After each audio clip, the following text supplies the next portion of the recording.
अब इस काल ने कैसी व्यवस्था कर रखी है, जैसे दास ने पहले देखा अन्य पंथी सत्संग करते थे, वक्ता हो जाते हैं और गायक बन जाते हैं, परमात्मा के शब्दों को बड़ी सुरीली आवाज में गाते हैं, सुनाते हैं, लेकिन असर किसी का नहीं होता।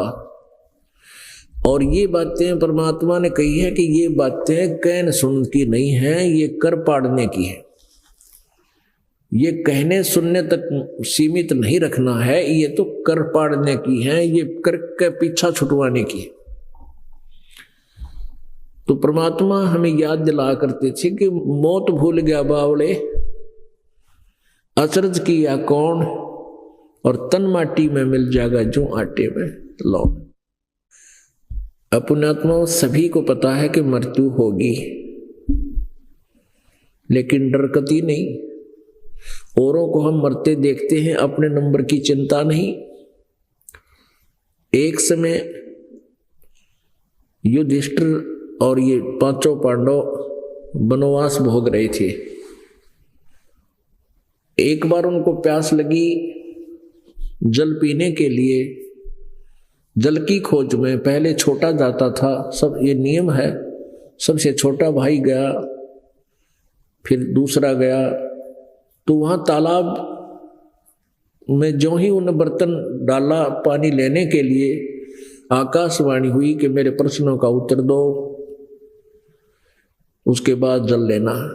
लेकिन सहदेव ने जो सबसे पहले गया, उसने नहीं परवाह की कि भाई भूखे प्यासे मर रहे हैं, बहुत ज्यादा प्यास लगी है, इसके प्रश्न के उत्तर दूंगा, इतने जल पिला के आता हूं।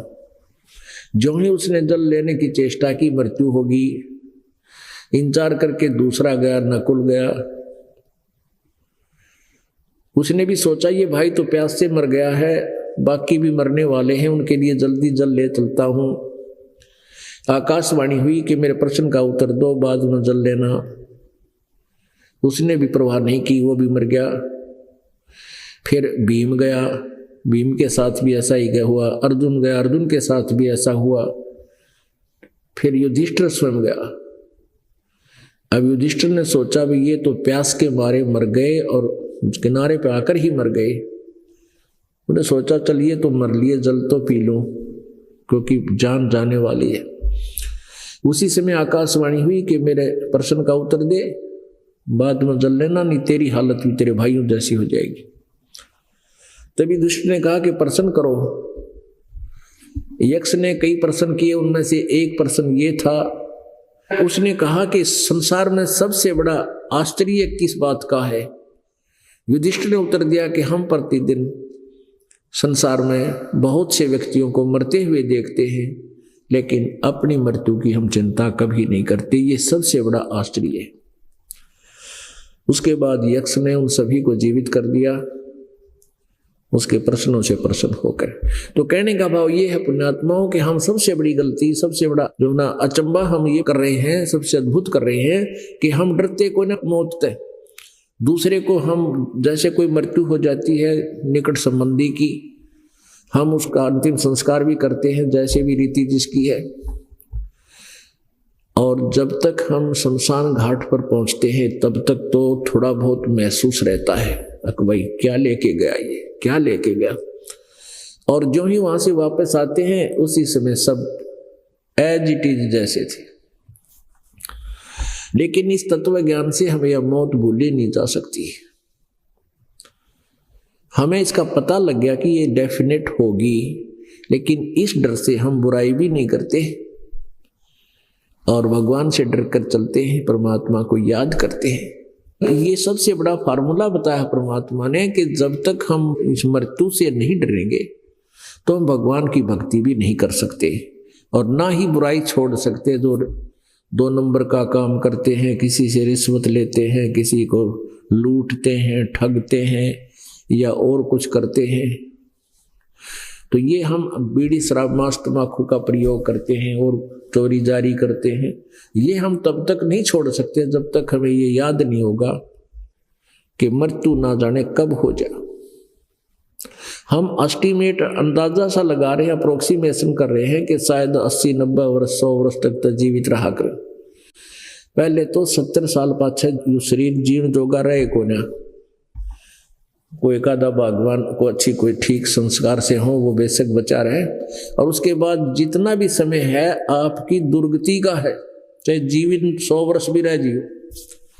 तो कहने का भाव ये है कि हमने इतना लंबा एस्टिमेट अप्रोक्सीमेशन नहीं करना चाहिए, चलन की तैयारी करें।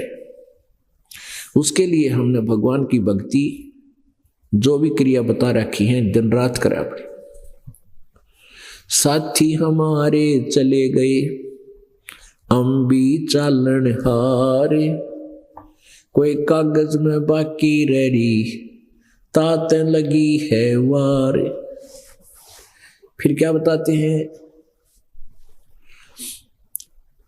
बेटा जाया खुशी हुई भाई बहुत बजाए थाल, ये तो आना जाना लगा हुआ है जो कीड़ी का नाले। परमात्मा कहते हैं कि जैसे पुत्र होता है तो राजा लोग तो बैंड बाजे बजा के खुशी प्रकट किया करते, पूरे शहर में गाने गुणे गा के मिठाई बांटा करते। गरीब आदमी ने वही रीस कर ली, पुत्र होने के उपलक्ष्य में थाली पीटा करें, थाली पर टन टन।